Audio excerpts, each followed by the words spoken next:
একদম 1000 একদম 1000 একদম দাম রিকোয়া দিয়ে দাও ভাই 500 বলি কি সব করে দিয়ে দাও আরে বাবা দেখছি তো তুই নষ্ট করছিস দে নষ্ট হবে না পাতলা তো পাতলা পাতলা নাই মাছ পাতলা নাই পাতলা পাতলা পাতলা নিয়ে না কাকা দেন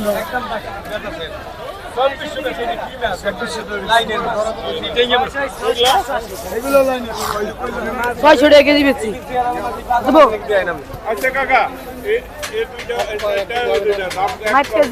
একদম 2600 এক কেজি বেশি সাতশো টাকা কেজি নিতে হবে। একদম 600 টাকা কেজি পড়বে আমাদের নেই সব একের মাল। এটি 700 বেচছি একটু আগে 500 আছে নিবে 2000 দিবেন না আর এটা 2500 আমি কই দাম চাই নাই আমি আমি চাইছি আপনাদের এই মাছটা একটু টিপ দেন কাকা 2500 আর এটা আচ্ছা আমরা কত বলেন 2600 2100 আর কোনো কথা কই না জান মাছ দেন ওইটাতে এই কইছে না কি দে